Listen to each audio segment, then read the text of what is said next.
No programa de hoje, nós vamos conversar com o professor e consultor Urias Barbosa. Você vai entender por que a universidade, nesse momento, está passando por algumas transformações que nós já divulgamos aqui, inclusive, no curso de Direito. Mas, ao longo da nossa entrevista com o professor Urias, nós vamos explicar melhor. O professor Urias, além de professor e consultor, também representa a Hope, que ele vai começar explicando um pouco. Professor, obrigado por estar aqui com a gente.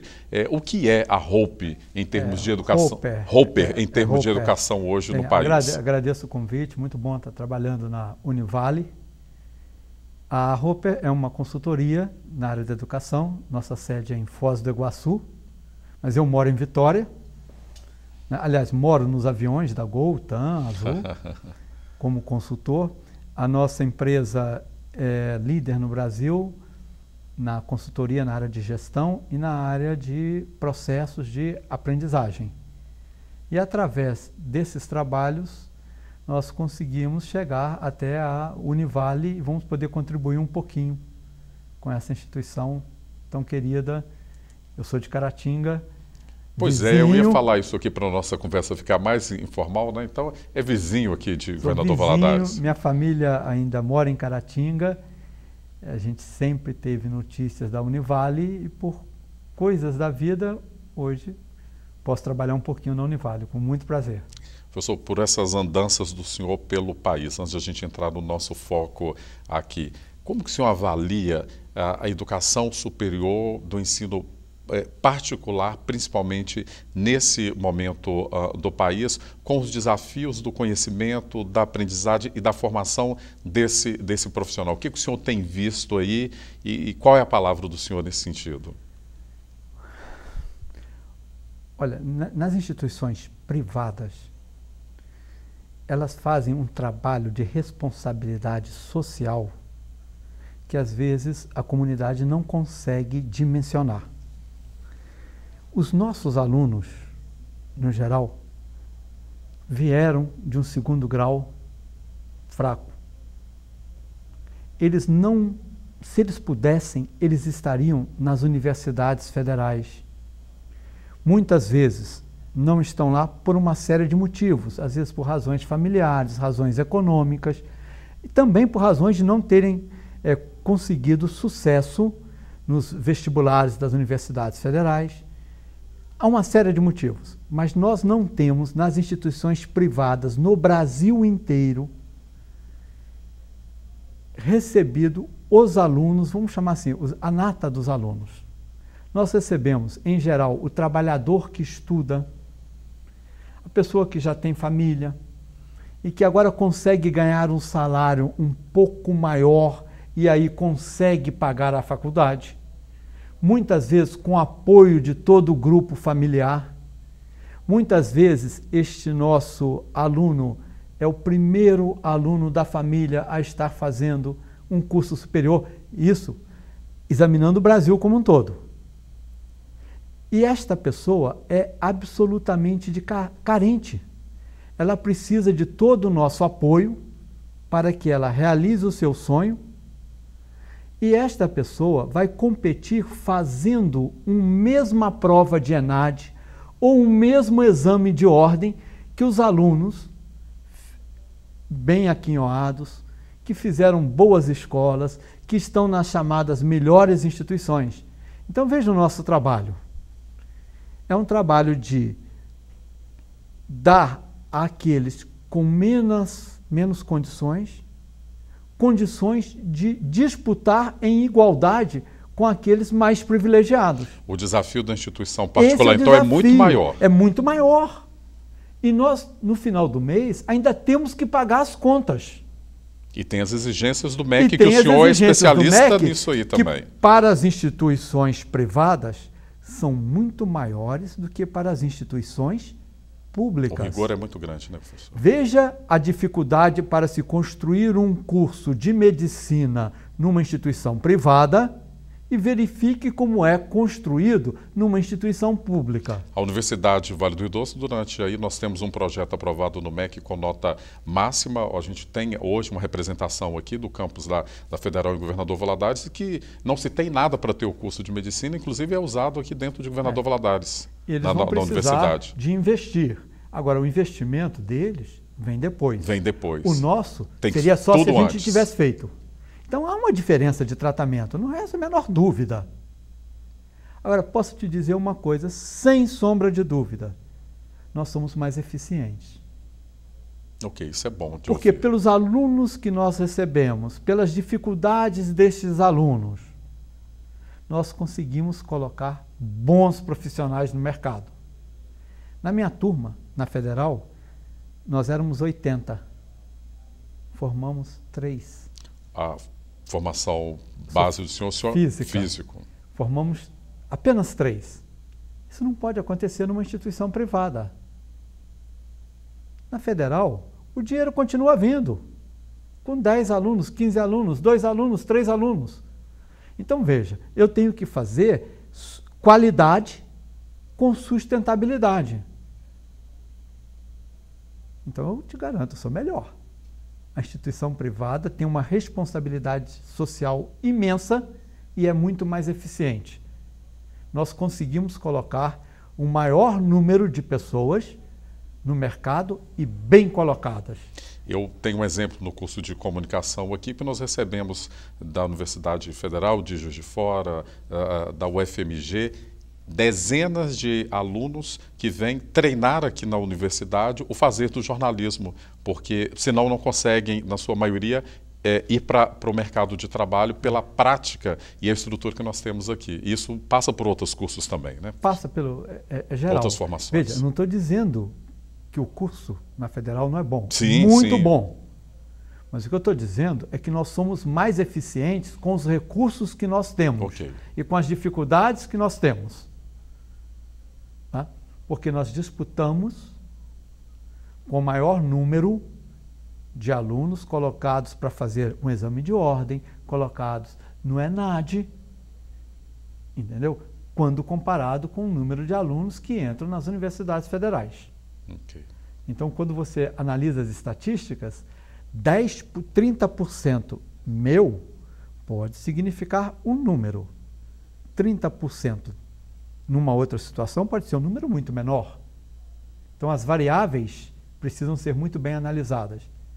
Eu tenho o maior respeito pelas universidades públicas, mas tiro o meu chapéu para as instituições privadas.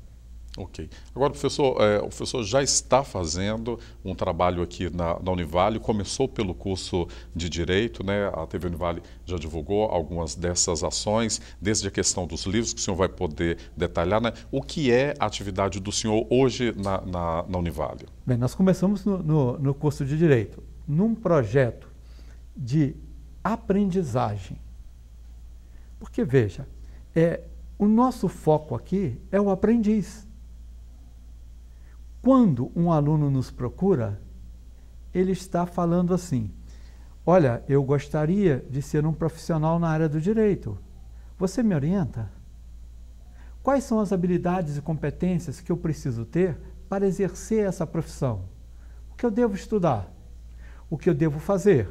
Como eu devo me comportar? Não é aula, é orientação. E não basta dizer para este aluno: meu filho, você deve estudar.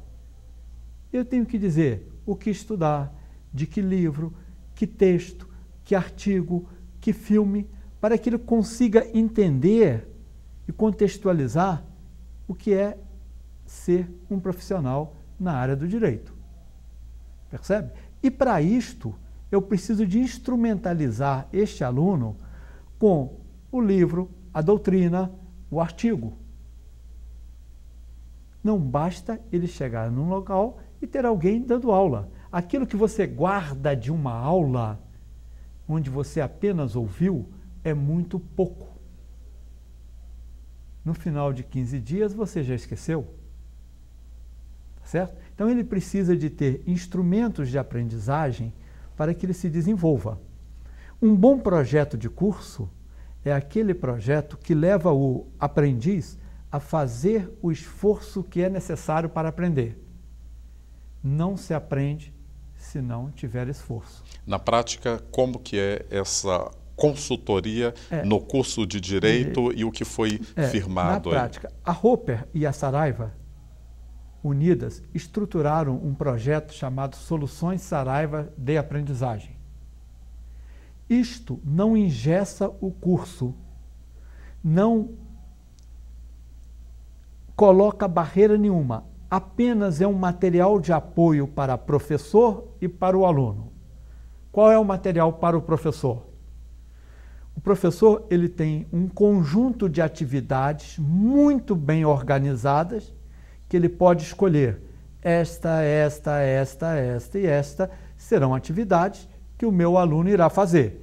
E normalmente essa escolha é em função do tempo que ele tem.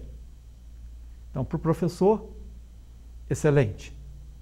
Tá? Para o aluno, a orientação de aprendizagem. Ele tem a tarefa, e essa tarefa vem com texto, com filme e com o objetivo da tarefa. Ótimo para o aluno. Mas faltava ao aluno o material de estudo. Quando você vai a uma biblioteca, eu não tenho condições de comprar um livro para cada aluno. E aí o aluno apela para Xerox. Mas em nenhum escritório de direito, você é recebido por um advogado e ele te mostra o conjunto de Xerox que ele estudou. Não, ele te mostra os livros, as doutrinas. Então, nesse ponto, o que a Saraiva e a Univale combinaram? Todos os nossos alunos do primeiro período de Direito estão com o seu livro-texto. Para cada uma das disciplinas desse semestre. E sobre este livro-texto existe um conjunto de atividades, mas que não abordam apenas o livro-texto. Abordam também outros livros, porque no direito é fantástico você analisar a opinião do outro, haver o contraditório. Isso faz parte. Então, por causa disso, além deste livro-texto, que no final do semestre será do aluno, tá? Ele tem acesso, até pelo celular, a mais de 100 livros atuais de direito. O que o aluno está pagando por isso hoje na parceria Roper, Saraiva e Univale, professor? Se ele fosse comprar esses livros, e ele não compraria, porque é muito caro. E o aluno de primeiro período não vai comprar um para cada disciplina mesmo. Não vai comprar um, mas ele vai precisar. Vai precisar. Porque ele não está entrando aqui, o sonho dele é ganhar a vida com aquilo que ele está aprendendo. Então, todos esses livros fazem parte do material de trabalho. E como ele não tem condições financeiras, ele compra um ou outro e apela para Xerox. Tá certo? Agora não. O nosso aluno já está formando a sua biblioteca particular. E com livros escolhidos pelos seus professores. Um livro de Dalmo de Abreu Dalares, um livro de Direito Constitucional do Gilmar Mendes, um Carlos Alberto Gonçalves, um Fernando Capês, um André Stefan, e aí uma infinidade de livros que ele vai compondo a sua biblioteca. Então veja, a Univale já está trabalhando no seu curso de Direito pensando no futuro do seu aluno. Tá? Pensando no futuro do aluno. Então isso é muito bom. Qual que é o investimento dele agora? Ele está gastando R$ 44,00 por mês, menos do que ele gastaria com Xerox. Okay. Se você fizer as contas, 6 mensalidades de 44, que ainda a Univale ainda parcela para ele, tá? Ele vai gastar R$ 264,00. Ele não compra 2 livros. Não compra 2 livros. Mas os livros do direito normalmente são caros, né, mas a questão não é o livro. O livro é apenas parte de um processo. É porque só no espaço virtual ele tem acesso a mais de 100 livros, outros 100 livros. Veja, nós não estamos vendendo livro. Okay. O livro é apenas parte de um processo chamado Soluções Saraiva, em que envolve farta bibliografia virtual, envolve tarefas, envolve atividades, envolve vídeos, tudo aquilo que pode, hoje, com as ferramentas de tecnologia, favorecer a aprendizagem do nosso futuro profissional de direito. Isso vai para os outros períodos também, professor? Como que será? Agora, é sempre assim, né? Você começa, será que isso vai dar certo? São as nossas inseguranças, que é comum. Só que agora vai para todos os períodos. Vão para todos os períodos. E em outros cursos, quais as possibilidades para isso? Nos outros cursos, nós não temos o apoio nesse projeto da Saraiva, porque a Saraiva derrubou. Se fosse falar em venda de livro, ela derrubou o preço de livro. Nós não temos o apoio. Mas a tecnologia, a técnica que foi usada para construir os objetos de aprendizagem, que isto é tema a tema, aula a aula, isso sim, isso pode ser desenvolvido com todos os outros cursos. Nós temos aqui excelentes professores. É só usar a mesma técnica. É trabalhosa? É. Mas a Univale não tem medo de trabalho, então dá para fazer. Professor, então falando ainda de trabalho, a consultoria da Roper na Univale, com o senhor aqui também, passa também por uma revisão em toda a estrutura da universidade, de carga horária, das matrizes, dessas exigências, né, do MEC, que tem peso muito forte nas universidades particulares. Queria que o senhor falasse um pouco disso também. Passa por isso, mas quando a gente fala assim, exigência do MEC, eu vou te falar, não preocupe o MEC não. Porque se tudo estiver funcionando para o aluno, MEC é apenas uma consequência. Porque o MEC vem aqui, fica 3 dias comigo. O meu aluno fica 4 anos. Ora, quem é mais importante? O aluno. Agora, eu tenho que saber usar toda a legislação para não cometer ilegalidades. Agora, não cometendo ilegalidades, eu posso avançar, sabe, na forma de trabalhar e melhorar a minha forma de trabalhar, desde que isso beneficie o meu aluno. Dê um exemplo aí, professor, de uma realidade que o senhor encontrou na universidade e que pode ser melhorada, ampliada, atendendo aí a MEC e garantir esse ensino, esse conhecimento para além do modelo tradicional. Veja bem, quando eu vou começar um conteúdo, uma disciplina, eu olho para aquele aluno, eu preciso de entender que ele não tem obrigação de saber a minha caminhada. Afinal de contas, ele veio para cá pedindo orientação. Preciso então de orientá-lo. Quem não sabe para onde vai, qualquer caminho serve. E aonde estão as orientações? Estão nas diretrizes. Eu vou te dar um exemplo. Ok. Os alunos de engenharia odeiam, a princípio, é um odeio entre aspas, quando o professor chega em sala e fala, gente, boa noite, eu vou dar português para vocês. Meu Deus, é a visão do inferno. Se eu pudesse falar aquilo que eles pensam, ia ser cortado. Ok. Tá. Por quê que eles pensam assim? Eles só podem pensar assim se não for trabalhado o porquê das coisas. No entanto, se eu chegar em sala, cumprimentar a turma, boa noite, vamos abrir as DCNs do curso de Direito. De Engenharia. De Engenharia. Desculpa, mas estou tão influenciado pelo direito. Nós falamos um tempo grande no direito. E o direito fica perseguindo a gente, aí a gente fica torto. Tá certo. Abrindo as DCNs de engenharia, no artigo 4, diz assim, o curso de direito deve favorecer a construção das seguintes habilidades e competências, quer dizer, são habilidades e competências do engenheiro. No item 8, comunicar-se adequadamente na forma oral, escrita e gráfica.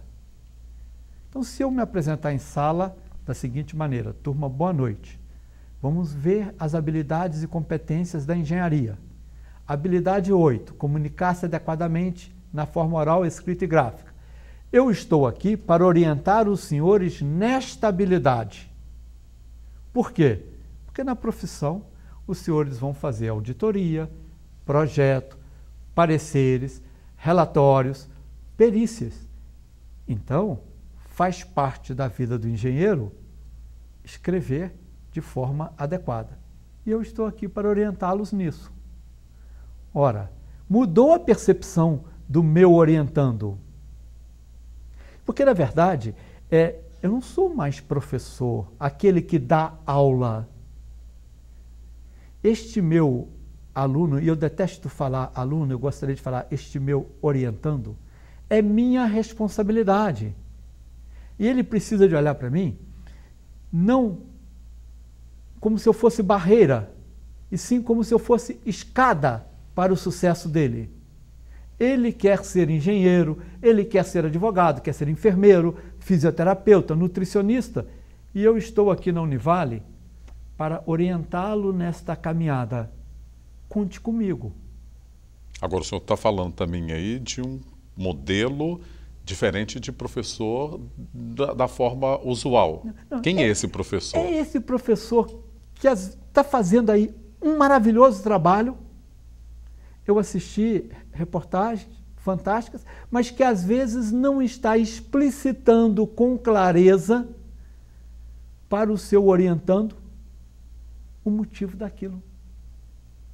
E ele não sabe, e né? O aluno não tem obrigação de saber. Então, o nosso problema é muito uma falha de comunicação. Sabe? Quando eu dou aula, eu digo o seguinte: atenção, preste atenção em mim, eu sou gostoso, eu sei, ó, vou falar. Isso é uma coisa. E aí, quando eu me posiciono apenas como professor, o aluno pergunta assim: professor, o que vai cair na prova? Professor, o que o senhor vai dar hoje? Olha, isso não é ruim. Mas como eu sou orientador de aprendizagem, o meu aprendiz, meu orientando, pode perguntar: professor, que habilidade e competência nós estamos trabalhando da minha profissão? Como é que isso está no contexto do que eu vou fazer daqui a 4 anos? Por que estou aprendendo isto? Como é que eu operacionalizo este conhecimento para a minha vida? Olha, isto é um investimento, eu vou ficar aqui 4 anos, 5 anos. E depois eu quero todas aquelas habilidades e competências. Então, a cada momento, eu preciso de pactuar com o aprendiz a caminhada. Agora, quando eu sei aonde eu quero chegar, eu defino a forma de caminhar. E como é que eu vou avaliar se eu cheguei lá. Agora, esse eu cheguei lá é o meu orientando. E eu não estou aqui para aprová-lo ou para reprová-lo. Isto a vida vai fazer. Eu vou orientar, isso eu posso fazer, e ele vai estudar. Esse é o nosso pacto de orientador e orientando. Qual o nosso objetivo comum? O sucesso dele. Não o meu. Eu já sou profissional. Agora vou ter maior prazer, vou me sentir realizado vendo o meu orientando, agora como profissional, cuidando da sua vida com aquilo que ele foi orientado na Univale. Professor, eu gostaria que o professor ainda falasse especificamente para os nossos professores agora, né, que são também telespectadores da TV Univale, vão ter acesso a essa entrevista também de outras maneiras. Quando se fala nesse ensino, que o professor está ali na sala de aula, né, e aí eu acho que a gente pode mesmo na TV falar sobre uma questão específica, então eu tenho lá 2 horários de aula, 4 horários de uma mesma disciplina durante a semana. Como pensar isso sem pensar nesse modelo de que a aula é só aquilo ali? Como que isso pode ser feito e como que vai ser esse trabalho nesse sentido também na universidade? Você vê o seguinte, muitas vezes a gente vai dando aula, vamos colocar assim, entre aspas, colocando uma série de argumentos, de teorias, esperando que no futuro Em algum momento, ele, agora eu vou usar isso. Por quê? Porque eu não tenho a minha caminhada definida, eu não tenho um projeto. Sabe? Hoje está se trabalhando muito focado em projetos e com uma caminhada de aprendizagem.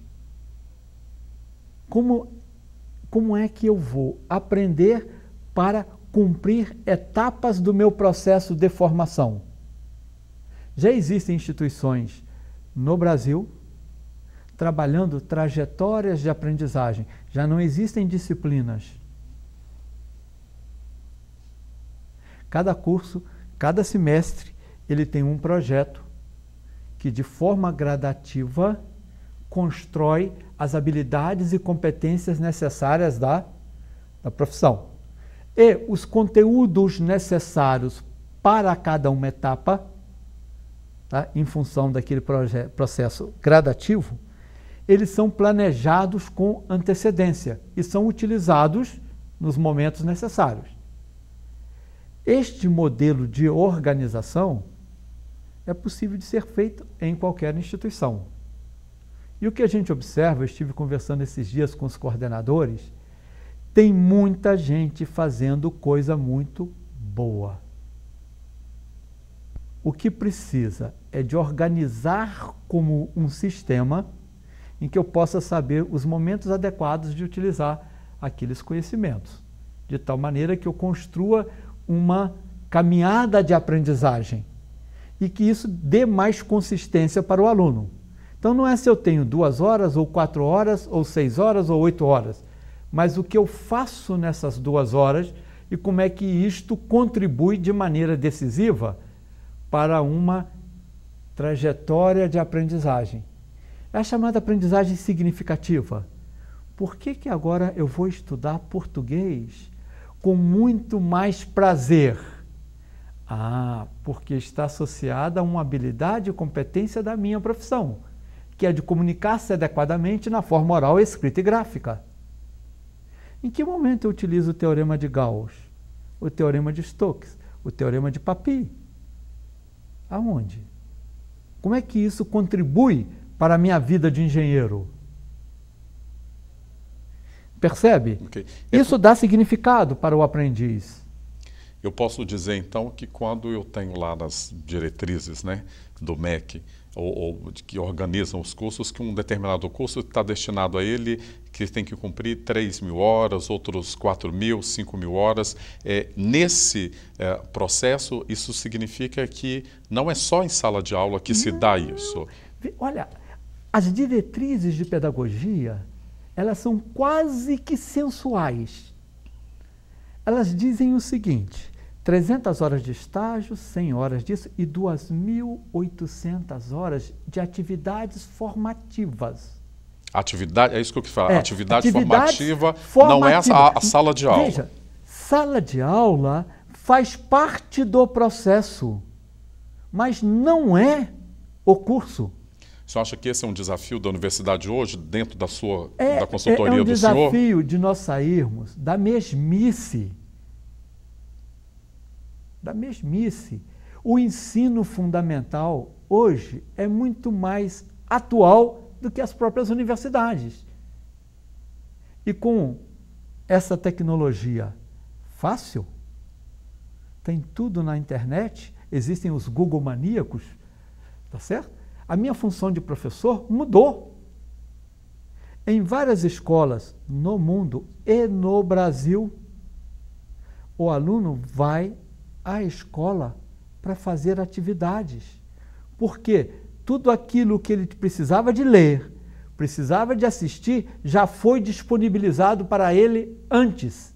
Quem é que orientou isso? O professor. O professor que disse: leia isto, faça isto, assista esse filme, agora faça essas tarefas. No entanto, a aprendizagem acontece quando o aluno faz. Aí ele vem para a faculdade, vem para a escola, e aqui ele vai ter um conjunto de atividades para fazer, com orientação do professor. Percebe? Não existe aula de piano teórica. É o aluno fazendo. Não se aprende violão, não se aprende teatro, não se aprende nada ouvindo. Ouvir é parte, mas não é o fim da história. Então, nós apenas aquilo que seus professores fazem e fazem bem precisa ser sistematizado e disponibilizado para o aprendiz com antecedência, com clareza, para que ele possa ler antes, para que ele possa assistir no momento que ele quiser. Ele pode pegar o celular, me desliga, me liga, me volta, me leva à frente, no ônibus, em casa, à noite, e vir para a faculdade para contar comigo para solucionar as dificuldades de aprendizagem. E isso, vou te falar, é muito atrativo. E um grande desafio. Mas isso já está no jeitão dos professores. Porque é só uma questão de por onde vou? Onde é que eu coloco?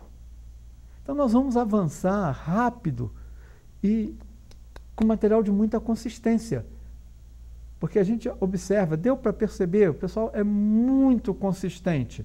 Agora, precisa de ter uma estratégia fundamentada na aprendizagem. Ok.